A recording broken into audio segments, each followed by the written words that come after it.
Welcome to the FanMouth Fantasy Roundtable. I'm Erin, here with Dave and Jeff. And as we look forward to Week 12, we're going to tell you about our picks at running back. Jeff, who do you have this week? I've got a few. I'm playing a running back at flex this week, so I've got three. I've got Zach Stacy going against Chicago, Vereen against Denver, and then Moreno against New England. Same game for those two running backs, right? The last two. The reason for this is I believe it's going to be a shootout. There's going to be a lot of NFL points in this game, which is going to translate into a lot of fantasy points as well. Both of these guys are going to be heavily involved in the offense. They pretty much are every week that they play, and I really like them a lot. And Zach Stacy is one of these high-volume guys going against a defense that's really torn up right now, and it just seems like a no-brainer. Well, Stacy is a guy that I've been high on for much of the year, but Chicago's defense scares me a bit here. The last 4 games, Chicago has gone up against what I would consider elite-level running backs, and in those games, they've given up only 3 rushing touchdowns. And this is a game where I think Chicago's the better team. I think that the Rams are more likely than Chicago to fall behind in the game and maybe have to escape their running attack. So that's why I wouldn't be high on Stacy. I think St. Louis and Chicago are pretty close talent level personally. I think St. Louis is favored in this game. Yeah, I imagine they would be, but especially just the fact of with how banged up that Chicago defense is. I don't know if Briggs is going to play. Obviously, Peanut Tillman isn't playing. It's not the same Chicago defense from earlier in the season, and even that defense struggled quite a bit. So I'm pretty confident there. And my concern about Vereen is he did have a nice game Monday night, but he carried the ball one time. That's not a concern. My concern is that when you're counting upon all passing stats from a running back who's not on the field, in their running situations, I think it works for some guys. I think it's prone to have failure because you have so many passing options on that team, and he's not even on the field full time. Okay, he had 9 catches last week, right? That's not like, he had 4 catches and had a solid game. He had an incredible game because of those 9 catches. And last year, you go back to how they used him, and he ran the ball plenty. He ran the ball way more than received the ball. So. And Belichick benched Ridley for dropping the ball. One more drop, and I think that balance is going to change. I don't even think it's going to take another fumble for Ridley to see less playing time. I'm very confident that Vereen is going to be very involved in this offense. He should be the most involved running back this week. I don't see any reason why you would give the ball to Ridley until Vereen makes a mistake or maybe has some trouble in any area. Well, I think Ridley's had a good season.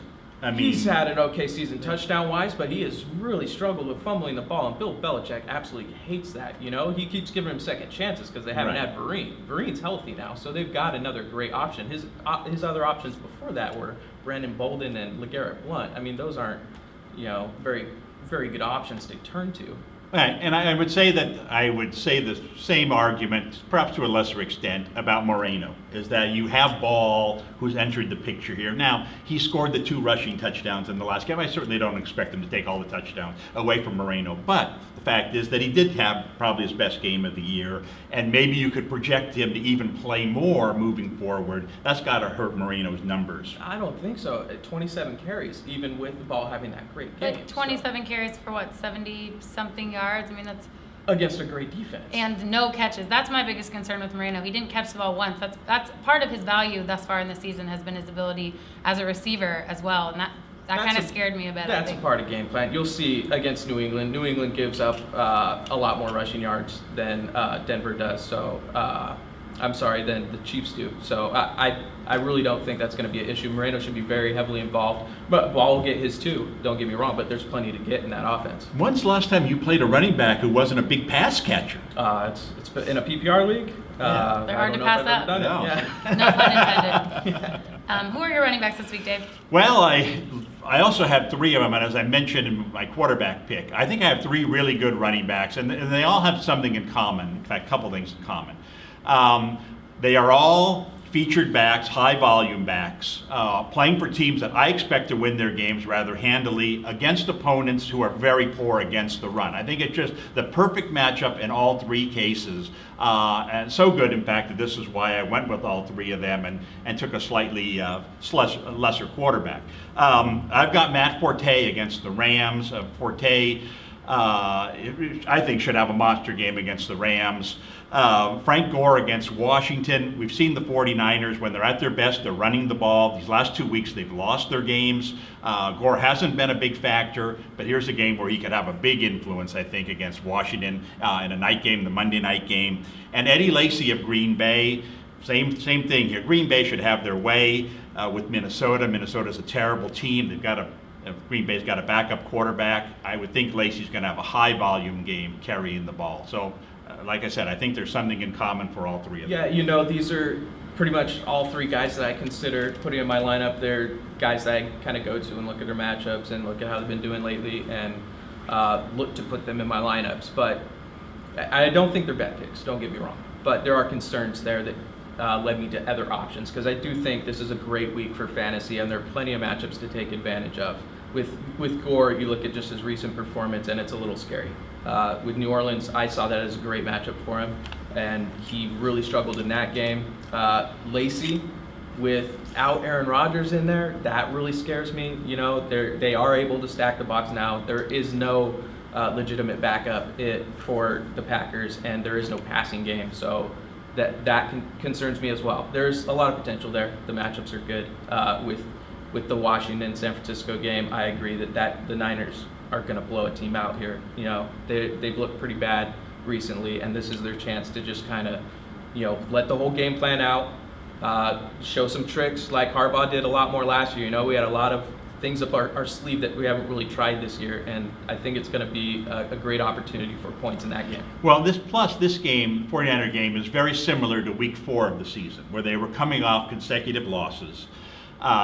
They kind of got back to the basics. Everyone was complaining about why is Kaepernick throwing so much? We need to get back to Gore. They finally listened. Gore ran the ball, had a huge running game that day, and it led to about a 5-game stretch where he ran the ball and had continued success. And for whatever reason, they've gotten away from that.